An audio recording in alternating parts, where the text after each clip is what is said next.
Start करने से पहले बोलना चाहूँगा कि जो चैनल पे नए हैं प्लीज़ चैनल को सब्सक्राइब कर लीजिए। और एपिसोड की स्टार्टिंग में हम लोग देखते हैं कि ऊसोप लूफी से बोलता है कि लूफी तेरे भाई ने तुझे क्या दिया था, उस कागज़ के अंदर कुछ था क्या? तभी लूफी उस कागज़ को अपने हाथ में पकड़ के बोलता है नहीं, इस कागज़ के अंदर तो कुछ भी नहीं है, इसके अंदर कुछ लिखा भी नहीं है, मुझे नहीं पता इसके अंदर था क्या। तभी सांजी उस कागज़ को हवा में उठाता है और सूरज की तरफ करके देखने लगता है, उसको फिर भी कुछ भी दिखाई नहीं देता। तभी वो कागज़ उड़ जाता है तो लूफी उस कागज़ को पकड़ता है और बोलता है बेवकूफ़ कहीं के, ये कागज़ उड़ जाता तो मेरे को दिक्कत हो जाती, इसने मुझे इसको ध्यान से रखने के लिए बोला था। तभी नामी लूफी की टोपी के अंदर उस कागज को सील देती है और बोलते हैं कि लूफी ले, अब तो अपने टोपी का ध्यान रखियो, बस ये कागज तेरे से कभी भी दूर नहीं होगा। तो लूफी काफी तक खुश हो जाता है। तभी जोरो बोलता है कि इस कागज को अपने पास क्यों रख रहा है, तो इस कागज के अंदर कुछ लिखा ही नहीं है, कोई काम का ही नहीं है कागज, फिर क्या फायदा। तो लूफी बोलता है नहीं नहीं, इसने मुझे बोला था इसको अपने पास रखने के लिए, तो मैं इसको अपने पास ही रखूंगा, मुझे फर्क नहीं पड़ता इसके अंदर कुछ हो चाहे ना हो। तभी वीवी उन लोगों को चट्टान दिखाते हुए बोलते हैं कि उस चट्टान के दूसरी तरफ ही यूबा है, हम लोग वहां पहुंचने वाले हैं। वहीं दूसरी तरफ क्रोकोडाइल मिस ऑल संडे को बोलता है कि 2 दिन बाद दोपहर में हम लोगों को अपने ऑपरेशन को कामयाब करना है, तुम्हें ध्यान तो है ना। तभी मिस ऑल संडे बोलते कि आप चिंता मत करो, मैंने नानोहाना के पास 150 बिलियंस को तैनात कर दिया है और मैंने मिस्टर 2 को भी वापस बुला लिया है, जो कि मिस्टर 3 को पकड़ने के लिए गया था, लेकिन शायद उसको मिस्टर 3 मिला ही नहीं। और मैंने सारे ऑफिसर एजेंट्स को आज रात को 8 बजे स्पाइडर्स कैफे में बुला लिया है। उसके बाद हम लोग देखते हैं सबसे पहले स्पाइडर्स कैफे में मिस्टर 4 की पार्टनर यानी कि मिस मैरी क्रिसमस आती है और वो एक बूढ़ी सी औरत होती है जिसकी तो कमर भी दर्द करने लग गई होती है चल चल के। तो वो बोलते हैं कि मिस्टर 4 ये आपकी वजह से हुआ है, आपने इतनी धीरे रखकर मुझको और ज़्यादा थका दिया। तभी हम लोग देखते हैं मिस्टर 4 बोलता है आई एम सॉरी, यानी कि वो बहुत धीरे धीरे बोलता है। वहीं दूसरी तरफ मिस मैरी क्रिसमस जो होती है बहुत तेज तेज बोलती है, वो वेटरेस से बोलती है कि पोला आज ये कैफे इतना ज़्यादा खाली क्यों है। तभी पोला बोलते हैं कि आप चिंता मत कीजिए, आपको क्या पीना है, आपको एप्पल टी पीनी है क्या आइस टी पीनी है। तभी मिस मैरी क्रिसमस बोलते हैं कि ये सब कुछ छोड़ो, आप मुझे ठंडी चीज़ ला के दो जो मैं जल्दी से पी पाऊँ। तभी हम लोग देखते हैं पोला बोलते हैं कि आप काफ़ी ज़्यादा ताकतवर और एक्साइटिंग लग रही हो, आपका काम कैसे चल रहा है। तो मिस मैरी क्रिसमस बोलती है कि तुम्हें तो पता ही है हमारे काम में कोई भी गलती करता है तो वो पिट जाता है, यानी कि उसे ख़त्म कर देते हैं, तो अब तक ठीक ही चल रहा है काम। तभी उसको अजीब सा गाना सुनाई देता है तो वो पोला से बोलते पोला ये तुमने कैसा गाना बजा रखा है। तो पोला बोलते मैंने तो कोई गाना बजा ही नहीं रखा। और हम लोग देखते हैं वो गाना पोला नहीं बजा रखा होता, बल्कि मिस्टर 2 आ रहा होता है अपने मिनियंस के साथ, यानी कि अपने दोस्तों के साथ, और वो गाना गाते हुए आ रहा होता है। वो बोलता है वेलकम वेलकम स्पाइडर्स कैफे में, हमारा स्वागत करो। उसके बाद हम लोग देखते हैं वो अपने सारे जो सबॉर्डिनेट्स होते हैं उनको बोलता है कि तुम लोग अब जा सकते हो, तो वो लोग जाने लगते हैं। तो मिस्टर 2 बोलता है कि ध्यान रखना, नाचते हुए जाना, तुम लोग अपनी डांस प्रैक्टिस को खराब मत कर देना। उसके बाद हम लोग देखते हैं मिस्टर 2 की ये बातें सुनकर मिस मैरी क्रिसमस जो होती है वो परेशान हो जाती है। वो बोलती है कि तुम चुप नहीं रह सकते क्या, तुम्हारे चक्कर में मेरी कमर और ज़्यादा दर्द करने लगी। और हम लोग होते हैं मिस्टर 4 उसकी कमर दबा रहा होता है। तो मिस्टर 2 बोलता है कि आज हम सब लोगों को यहाँ पे इकट्ठा होने के लिए बोला गया था, यानी कि मिस्टर 1 और उसके पार्टनर भी आने वाले हैं ना, मैंने कभी भी उन लोगों को देखा नहीं है, ना ही मैं कभी उनसे मिला हूँ, मैं काफ़ी ज़्यादा एक्साइटेड हूँ उनसे मिलने के लिए। तभी हम लोगों को दिखाया जाता है कि मिस्टर 3 खिड़की के पीछे खड़ा खड़ा ये सारी चीज़ें देख रहा होता है और वो सुन रहा होता है। तभी उन लोगों का वेट करते करते 8 बज जाते हैं फाइनली, और हम लोग देखते हैं कि मिस्टर 2 के जो सबॉर्डिनेट्स होते हैं वो अंदर आते हैं और वो पिटे हुए होते हैं बहुत ज़्यादा, उनको किसी ने मार के फेंका हुआ होता है। तभी मिस्टर 2 बोलता है कि ये क्या हुआ। तभी हम लोग होते हैं पीछे से मिस्टर 1 आता है और वो बोलता है मिस्टर 2 ये तुम्हारे सबॉर्डिनेट्स हैं, ये काफ़ी ज़्यादा अजीब तरीके से व्यवहार करते हुए डेजर्ट के अंदर जा रहे थे, तो मुझे उनके ऊपर गुस्सा है और मैंने इनको पीट के यहाँ पे ले आया। मुझे लगता है कि ये लोग तुम्हारे काफ़ी ज़्यादा क्लोज हैं, इतना भी अच्छा रिलेशनशिप नहीं होना चाहिए अपने सबॉर्डिनेट्स के साथ में। तो ये मिस्टर 2 को काफ़ी ज़्यादा गुस्सा आ जाता है। वो बोलता है तुम्हारी हिम्मत कैसी मेरे सबॉर्डिनेट्स पर अटैक करने की, और वो मिस्टर 1 पे अटैक कर देता है। जिसके बाद हम लोग होते हैं मिस्टर 1 को गुस्सा आ जाता है। तभी पोला वहाँ पे आते हैं और बोलते हैं मिस्टर 1 बहुत हो गया, आप बस ये सब कुछ बंद कर दीजिए। तो मिस्टर 1 बोलता है कि मिस डबल फिंगर आप मुझे रोकिए मत, मैं इसको खत्म कर दूंगा। और हम लोगों को पता चलता है कि पोला ही मिस डबल फिंगर है, यानी कि मिस्टर 1 की पार्टनर है। तभी हम लोग होते हैं मिस्टर 4 आता है और मिस्टर 2 को रोक लेता है और बोलता है कि आप शांत हो जाइए।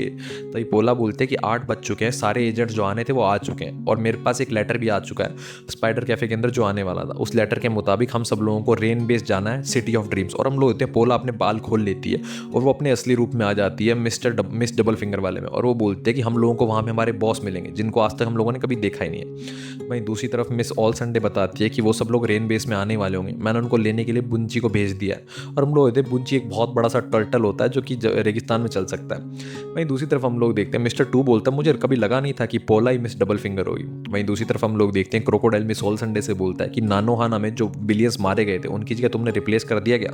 तो मिस ऑल संडे बोलते हैं हाँ हाँ मैंने लिजार्ड रनर्स को भेज दिया नए बिलियंस को बुलाने के लिए। तो मिस्टर क्रोकोडाइल बोलता है फिर तो सब कुछ ठीक है, हमारा प्लान स्मूथली चल रहा है। वहीं दूसरी तरफ हम लोग देखते हैं विवी बोलते हैं कि देखो हम लोग यूबा पहुंचने वाले हैं। तो लूफी बोलता है मुझे तो रेत के अंदर कुछ भी दिखाई नहीं दे रहा। और हम लोग देखते हैं कि यूबा के अंदर बहुत बड़ा सैंड स्टॉर्म आ रखा होता है। तो विवी को काफ़ी ज़्यादा चिंता होने लगती है। जैसे ही सैंड स्टॉर्म समाप्त होता है वो लोग देखते हैं कि यूबा जो एकदम तहस नहस हो चुका है। तो लूफी जैसे यूबा के पास पहुंचता है वो बोलता है पानी कहाँ पे है, मुझे तो लगा था यहाँ पे मुझे पानी मिलेगा, पानी कहीं नहीं है।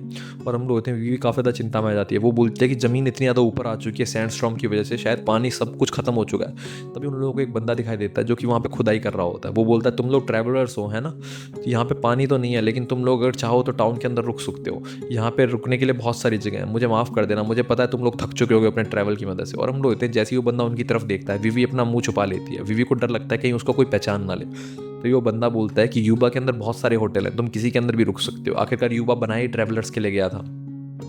तभी लूफी वगैरह बोलने लगते हैं कि हम लोग यहाँ पे इसलिए आए थे क्योंकि हम लोगों को रेबल आर्मी से मिलना था। वो लोग कहाँ गए? और जैसे ही वो बंदा रेबल आर्मी के बारे में सुनता है, वो उन लोगों को पीटने लगता है। वो बोलता है तुम लोग रेबल आर्मी के साथ मिलने के लिए आए हो, उन बेवकूफ़ लोगों के साथ मिलने के लिए आए हो, तुम लोग गलत तो नहीं हो कहीं। और वो बोलता है कि अगर तुम उनको ढूंढने के लिए आए हो तो तुम बेवकूफ़ हो जो यहाँ पे आए हो। वो लोग पहले ही यहाँ से निकल चुके हैं क्योंकि सैंड स्टॉर्म जो है वो यहाँ पे आते रहते हैं। अभी तुमने जो सैंड स्टॉर्म देखा वो यहाँ का पहला सैंड स्टॉर्म नहीं था। 3 साल पहले जब सूखा पड़ा उसके बाद यहाँ पे लगातार सैंड स्टॉर्म आती रह रहे हैं, जिसकी वजह से ये जो टाउन है, यहाँ का सारा जो पानी था वो सूख चुका है और अब कुछ भी नहीं बचा। यहाँ पे लोग भी नहीं बचे, वो भी यहाँ से जा चुके हैं। ट्राइबल आर्मी भी यहाँ से जा चुकी है और वो कातेरिया में सेलेक्ट बस चुकी है। यानी कि कातोरुआ वही शहर है जहाँ पे लूफी वगैरह, जहाँ से चॉपर आया था।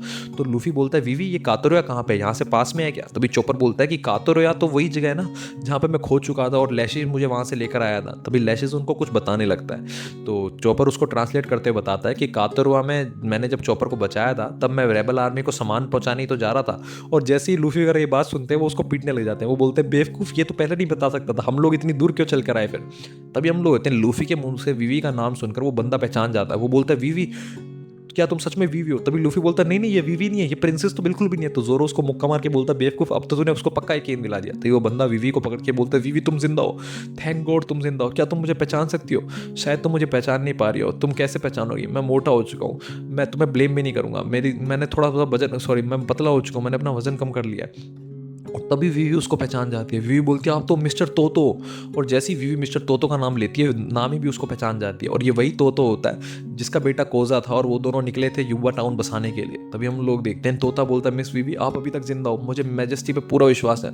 मुझे पता है कि किंग जो है वो हमें कभी भी बिट्रे नहीं करेंगे, वो हमारी सुरक्षा के लिए ज़रूर आएंगे। तो क्या हो गया अगर 3 सालों से यहाँ पे बारिश की एक बूंद नहीं गिरी? तो मुझे फिर भी किंग के ऊपर विश्वास है। और सिर्फ मुझे ही नहीं, ज़्यादातर कंट्री को किंग के ऊपर विश्वास है। हम सब लोगों को आपके ऊपर विश्वास है।